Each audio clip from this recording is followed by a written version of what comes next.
Hello viewers, सुरीले गीत संगीत channel के सभी वीडियोस के लिए इस चैनल को सब्सक्राइब करें और बेल आइकन दबाएं। Thank you. स्वागत है आपका आपके अपने चैनल सुरीले गीत संगीत में। आज मैं आपको सांपदा माता की कहानी सुना रही हूँ। लोग इसे दशा माता या फिर संपदा माता के नाम से भी जानते हैं। इस व्रत के करने से बहुत धन संपत्ति होती है। जब मनुष्य की दशा अनुकूल होती है तब ही उसका कल्याण होता है, और जब दशा प्रतिकूल होती है तो अच्छे काम करने का भी बुरा प्रभाव होता है, यानी इच्छा के अनुरूप फल नहीं मिलता है। इसी दशा को दशा माता के नाम से जाना जाता है। इसीलिए हमारे देश में इसका व्रत व पूजन किया जाता है। दशा माता का डोरा लेने के लिए होली के दिन जलती होली को कच्चे सूत की कुकड़ी व हल्दी की गांठ दूर से दिखाकर महिलाएं रख लेती है। फिर होली के दूसरे दिन दुलंडी को, यानी चैत्र महीने की कृष्ण पक्ष की प्रतिपदा को सुबह स्नानादि के बाद डोरा लिया जाता है तथा वैशाख महीने में किसी शुभ दिन जैसे वैशाख की दशमी, आखा तीज, रविवार, गुरुवार आदि किसी भी दिन खोला जाता है। दशा माता का व्रत डोरा लेने व खोलने की विधि में डोरा लेते समय सुबह स्नानादि के बाद बिना कुछ खाए पीला या चुनरी ओढ़कर दशा माता की पूजा करें व कहानी सुने। इसमें इस दिन व्रत नहीं किया जाता। डोरा खोलते समय वैशाख में इसका व्रत किया जाता है। इस व्रत में नमक नहीं खाया जाता। दशा माता की पूजन विधि में सबसे पहले खुद के टीका फिर चावल लगा लो। एक पट्टे पर जल से भरा लोटा रखकर उस पर सतिया बनाएं व चावल लगाएं। उसी पट्टे पर थोड़े गेहूं रखकर बीच में गणेश जी रखें। उसके बाद कच्चे सूत की कुकड़ी में से धीरे धीरे डोरा निकालकर 16 तार का 16 गांठ लगाकर डोरा तैयार कर लें। यदि आपके 10 गांठ का रिवाज हो तो 10 तार का 10 गांठ लगाकर डोरा तैयार कर लें। फिर हल्दी की गांठ को घिसकर उसको कटोरी में डाल लें तथा उसमें थोड़ा सा पानी डालकर डोरे को हल्दी के रंग में रंग लें और पाटे पर रख दें। फिर जलती हुई होली में सेके गए जौ के दाने निकाल कर रख लें। फिर पहले गणेश जी की पूजा में रोली का टीका लगाकर चावल लगाएं व वस्त्र स्वरूप मोली चढ़ाएं। फिर प्रसाद चढ़ाएं। उसके बाद दशा माता की 10 टीकी पाटे पर लगाएं। फिर जौ के 10 दाने हाथ में लेकर दशा माता की कहानी सुने। उसके बाद गणेश जी की कहानी सुने। यदि आपके कहानी सुनने के बाद डोरे को गले में पहनने का रिवाज है तो उसे गले में पहन लें। फिर लोटे के पानी से सूर्य भगवान को अर्घ्य दे दें व अपने से बड़ों के पांव छू लें। वैशाख में डोरा खोलते समय पूजन विधि में उसी डोरे को पाटे पर रख लें और जौ के दाने भी रख लें। फिर गणेश जी की पूजा करें। पाटे पर 10 टीकी लगाएं। साथ में बिना नमक की 10 पूरी व थोड़ा सा हलवा रखें तथा उन्हीं जौ के दानों को हाथ में लेकर दशा माता की वही कहानी सुने। फिर गणेश जी की कहानी सुन लें। गणेश जी की कहानी इसी चैनल पर मैंने पहले ही आपको सुना दी, वह सुन लें। फिर डोरे की एक गांठ खोल दें तथा जौ के दानों से सूर्य भगवान को अर्घ्य दे लें और हलवा पूरी अपनी सास या किसी ब्राह्मणी को पांव छूकर दे दें तथा आप भी भोजन में बिना नमक की 10 पूरी और थोड़ा हलवा लें। साथ में आप दही, हरी मिर्च आदि ले सकते हैं। सांपदा माता की उज्मन विधि में यदि किसी के घर लड़का हुआ हो या लड़के का विवाह हुआ हो तो दशा माता का उज्मन करें। 16 जगह 4-4 पूरी व हलवा रखें तथा एक पूरा बेस तैयार करें जिसमें सुहाग का पूरा सामान रखें। फिर दशा माता की कहानी सुनकर उन पर रोली चावल के छींटे दें। वे 7 बार हाथ फेर कर उनको रख लें। यदि आप 16 औरतों को खाना भेज रहे हैं तो साथ में दक्षिणा भी भेज दें। और यदि आप घर पर ही 16 ब्राह्मणियों को खाना खिला रही हों तो 16 औरतों को हाथ फेरी हुई 4-4 पूरी और हलवा साथ में दें।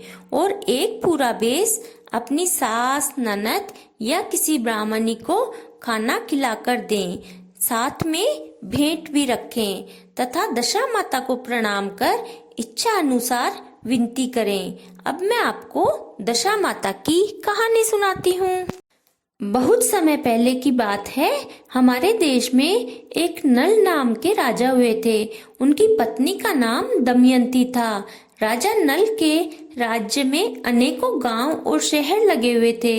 एक बार चैत्र मास की प्रतिपदा को एक बुढ़िया राजा के महल के नीचे सांपदा माता का डोरा बांट रही थी, जिसे लेने के लिए बहुत भीड़ लगी हुई थी। रानी ने भीड़ देखकर दासी से कहा कि जरा पता लगाओ कि ये किस बात की इतनी भीड़ हो रही है। तब दासी ने पता लगाकर रानी को बताया कि एक बुढ़िया कच्चे सूत का 16 गांठ का हल्दी में रंगा हुआ सांपदा माता का डोरा बांट रही है, जो इसकी पूजा करके 16 जौ के दाने हाथ में लेकर तथा सांपदा माता की कहानी सुनकर अपने गले में पहनता है, उसके बहुत धन दौलत होती है।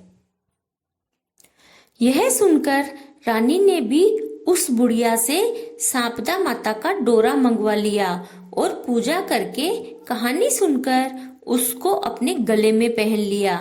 थोड़ी देर बाद जब राजा बाहर से आए तो रानी के गले में डोरा देखकर उसके विषय में पूछा। तब रानी ने कहा कि यह सांपदा माता का डोरा है, इससे बहुत धन लक्ष्मी बढ़ती है।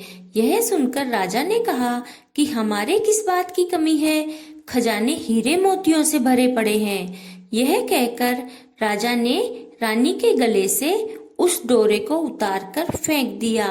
राजा के डोरा फेंकने से रानी को बहुत दुख हुआ, परंतु उसने कुछ नहीं कहा। रात्रि में राजा को स्वप्न में सांपदा माता आई और बोली कि मैं यहाँ से जा रही हूँ, अब तेरा धन कोयला हो जाएगा, नौकर चाकर सभी चले जाएंगे, सोने की झारी मिट्टी की हो जाएगी, तेरे घर आपदा आएगी। राजा यह सुनकर बहुत उदास हो गया। राजा को 2-3 दिन तक यही सपना आता रहा। राजा को उदास देखकर रानी ने पूछा कि राजा जी, आजकल आप इतने उदास क्यों रहते हो? तब राजा ने सपने वाली सारी बात रानी को बता दी। तब रानी ने कहा कि आज रात को भी आपको यही सपना आए तो आप कहना कि जिसको आना है वह आ जाओ और जिसको जाना है वह चली जाओ। राजा ने सपना आने पर यही कहा। दूसरे दिन सुबह राजा ने उठकर देखा तो सारा धन कोयला हो गया और सब कुछ वैसे ही हो गया।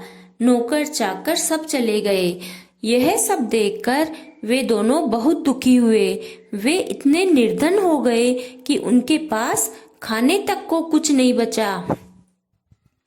तब राजा ने रानी से कहा कि रानी जी, तुम अपनी सखियों के यहाँ चली जाओ। जब रानी जी सहेलियों के यहाँ गई तो सबने ऊंचे ऊंचे आसन दिए, बहुत बातें की, परंतु किसी ने भी खाने के लिए नहीं पूछा। रानी ने वापस आकर राजा को सारी बात बताई।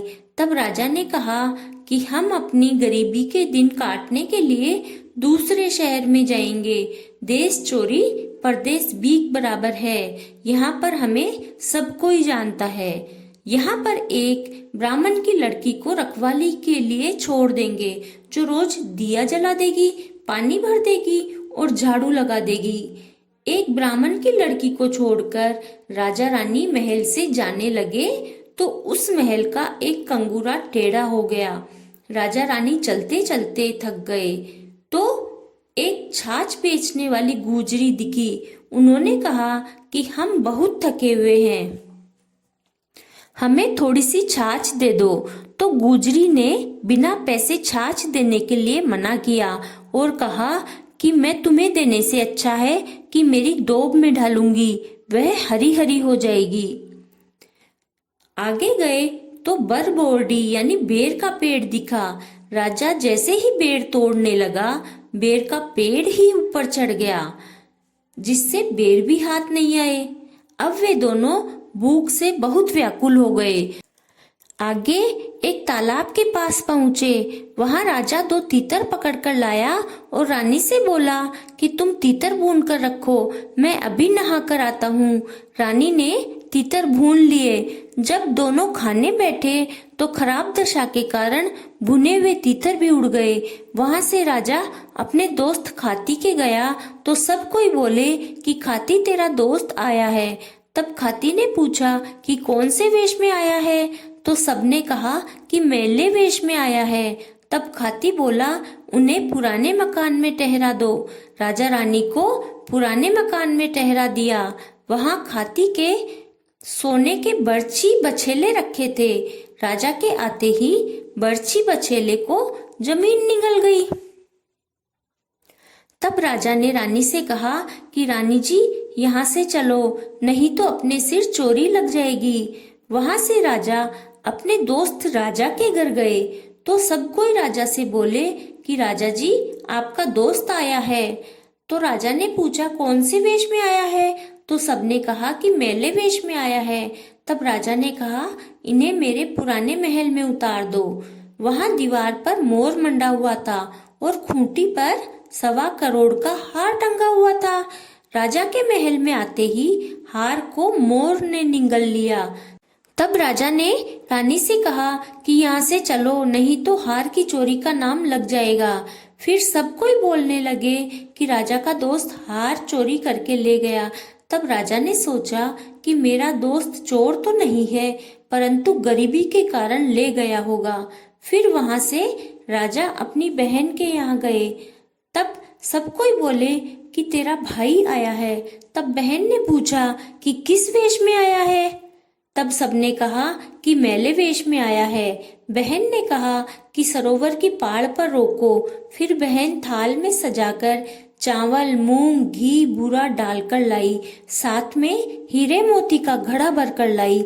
जैसे ही भाई भाभी के पास आई, सारा धन कोयला हो गया और चावल मूंग में कीड़े हो गए। तब भाई ने कहा कि इसे यहीं पर खड्डा खोदकर गाड़ दो। वहां से राजा एक माली के बगीचे में गया तो बगीचे में पैर रखते ही बगीचा हरा हो गया। तब माली ने उनसे पूछा कि तुम कौन हो जो तुम्हारा पांव रखते ही मेरा 12 बरस से सूखा हुआ बगीचा हरा हो गया। तब राजा ने कहा कि हम तो मुसाफिर हैं, तुम हमें काम पर रख लोगे क्या? माली ने कहा कि हाँ, रख लूंगा। रानी बोली कि मैं 4 काम नहीं करूंगी। एक तो दिया नहीं जलाऊंगी, दूसरा बिछोना नहीं बिछाऊंगी, तीसरा जूठे बर्तन नहीं मांजूंगी और चौथा झाड़ू नहीं निकालूंगी। इस पर माली ने कहा कि तुम तो केवल फूलों की माला गूंथ दिया करो और बाजार में सब्जी बेच आया करो और तुम्हारा पति कुएं में से पानी निकाल देगा। ऐसा कहकर दोनों को काम पर रख लिया। रानी फूलों के हार को गूंथ कर रखती और बाग की मालकिन फूलों का हार उसी राज्य की रानी को देकर आती। रानी ने इतना सुंदर गुथा हुआ हार देखकर सोचा कि ऐसा हार तो मेरी बहन दमयंती ही बना सकती है। तो रानी के पूछने पर बाग की मालकिन ने बताया कि हमारे यहाँ एक दंपत्ति नौकरी करने आए हुए हैं, उसी औरत ने यह हार बनाया है। तो रानी दमयंती ने कहा कि कल तुम हार लेकर उसे भेजना। इधर रानी हार गूंथकर सब्जी बेचने गई तो स्त्रियों से बोली कि तुम सब्जी ले लो। तब स्त्रियां बोली कि हम अभी शारदा माता की कहानी सुन रही हैं, थोड़ी देर ठहर जाओ। तब वह रानी बोली कि मैं भी शारदा माता की कहानी सुनती थी, पर राजा ने शारदा माता का डोरा फेंक दिया। तभी से शारदा माता हमसे नाराज है। नाराज हुए 12 वर्ष हो गए, परंतु शारदा माता यदि वापस आए तो मैं भी डोरा ले लूं। उसी रात को राजा के सपने में शारदा माता आकर बोली कि मैं तेरे घर आऊंगी, तब राजा ने पूछा कि मुझे कैसे पता चलेगा? तो सांपदा माता बोली कि जब तुम कुएं में से पानी निकालोगे तो पहली बार में जौ की छड़ी, दूसरी बार हल्दी की गांठ तथा तीसरी बार में कच्चा कुकड़िया निकलेगा। तब तुम जान लेना कि सांपदा माता आ गई और रानी को ले जाकर ये तीनों चीजें दे देना, जिससे वह डोरा ले लेगी। राजा ने ऐसा ही किया। रानी ने दशा माता का डोरा ले लिया। उसी दिन पड़ोस के राजा ने अपनी बेटी के लिए स्वयंवर रचाया।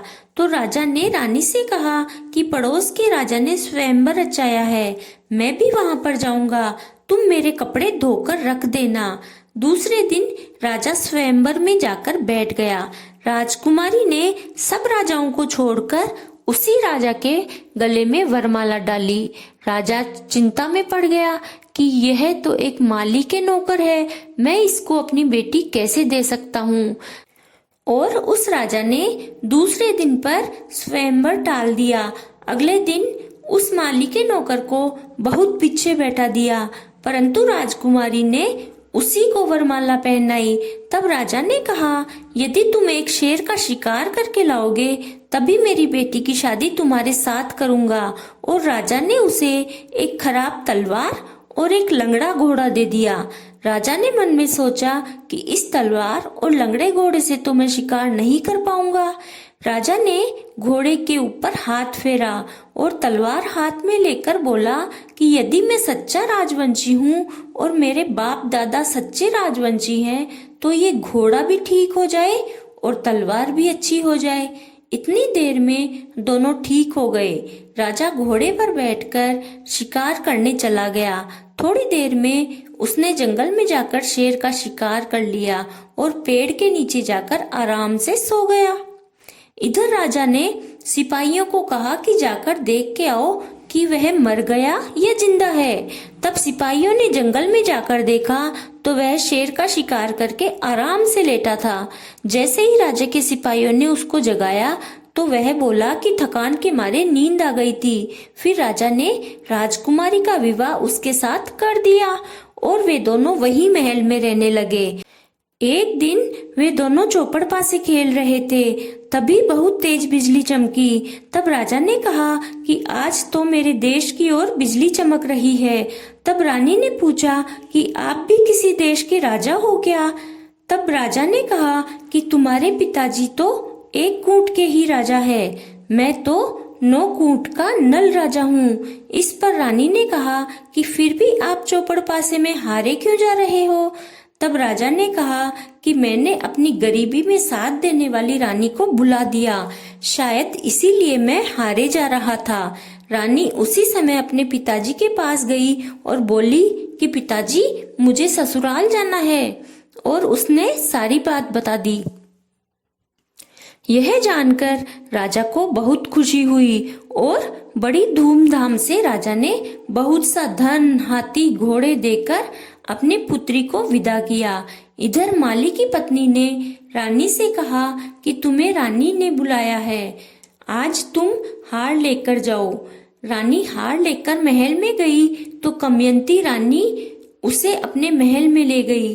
घूंघट में होने के कारण वह उसे पहचान नहीं पाई। तब दमयंती रानी ने कहा कि तुम मेरे यह हार बालों में लगा दो। रानी जैसे ही दमयंती के बालों में हार लगाने लगी तो उसकी पीठ पर मस्सा देखते ही रानी की आंखों से आंसू टपककर दमयंती रानी की पीठ पर गिर पड़ा। तब रानी ने पूछा कि क्या बात है, यह आंसू क्यों आया? तब दमयंती ने कहा कि मेरी बहन की पीठ पर भी ऐसा ही मस्सा है, मुझे उसकी बहुत याद आ रही है। इतना सुनते ही दमयंती ने पूछा कि तुम्हारा नाम क्या है? तब उसने कहा कि मेरा नाम दमयंती है। दमयंती बोली कि मैं ही तुम्हारी बहन हूँ। फिर दमयंती ने सारा हाल कह सुनाया। दमयंती ने अपनी बहन को वहीं रख लिया और यह जानकर माली बहुत डर गया कि रानी अब मुझे कोई न कोई सजा जरूर देगी। तब दमयंती रानी ने कहा कि तुमने तो हमारे दुख के दिनों में सहारा दिया है, तुम आराम से रहो। उसी दिन राजा दूसरी रानी के साथ हाथी घोड़े पे सवार होकर आ गया। छोटी रानी ने बड़ी रानी के पांव छुए और रानी ने अपनी बहन से विदा ली और मालिक को बहुत सा धन देकर कहा कि अब हमारे अच्छे दिन आए हैं, अब हम अपने घर को जाएंगे। ऐसा कहकर वे वहां से चल दिए। रास्ते में राजा बहन के घर जाने लगे तो बहन को सबने कहा कि तुम्हारा भाई आ रहा है, बहुत धन दौलत लेकर गाजे बाजे के साथ आ रहा है। तो बहन ने कहा कि उन्हें नए घर में उतारो। इस पर राजा ने कहा कि हम तो सरोवर की पाल पर ही रुकेंगे। बहन अपने भाई भाभी के लिए चावल, मूंग, घी, बूरा का थाल सजा कर लाई। राजा ने उस जगह खड्डा खोदा जहां पर जाते समय हीरे मोती कोयला हो गए थे। उन्हें खड्डा खोद कर देखा तो वहां पर हीरे मोती जगमगा रहे थे। राजा ने अपनी बहन को हीरे मोती दिए, साथ में बहुत सा धन दिया और वहां से विदा ली। आगे राजा अपने दोस्त राजा के पास गए। तब सबने राजा से कहा कि राजा, तुम्हारा दोस्त आया है, बहुत गाजे बाजे हीरे मोती लेकर आया है। तब राजा ने कहा कि उसे नए महल में उतार दो। इस पर दूसरे राजा ने कहा कि नहीं, हमें तो पहले उतारा था, वहीं उतारो। वहां पहुंचकर देखा तो जो हार मोड़ निकल गया था वह उसी खूंटी पर टंगा है। तब राजा ने वह हार दोस्त को दिया और कहा कि हमारा कलंक उतर गया। फिर राजा रानी अपने दोस्त के पास गए। तब सब कोई बोले कि तेरा दोस्त आया है, खूब गाजे बाजे से और बहुत धन दौलत लेकर आया है। यह सुनकर खाती बोला कि मेरे नए मकान पर उतारो। तब राजा रानी बोले कि हमें तो पहले वाले मकान पर ही उतारो। राजा के वहां जाते ही धरती माता ने सोने के बर्छी बछेले वापिस उगल दिए। तब राजा ने कहा कि अब हमारे अच्छे दिन वापिस आ गए हैं, सो तुम्हारी चीजें वापिस मिल गई। वहां से राजा सरोवर की पाड़ पर गए तो बुने हुए तीतर वहीं रखे थे। थोड़ा आगे चले तो बेर का पेड़ झुक झुक कर राजा के पास आया। तो राजा ने कहा कि तुम्हारे बेर खट्टे ही रहना, तुम दूसरों के काम नहीं आ सके। आगे गुजरी छाछ पीने की मनुहार करने लगी तो राजा ने उसे भी धन दिया। फिर राजा जब अपने नगर को आया तो प्रजाजनों ने सोचा कि बिना राजा के देश पर किसी ने आक्रमण कर दिया। तो राजा ने कहलवाया कि मैं तुम्हारा राजा ही वापस आया हूँ। राजा जैसे ही महल में आया तो महल का कंगूरा सीधा होने लगा।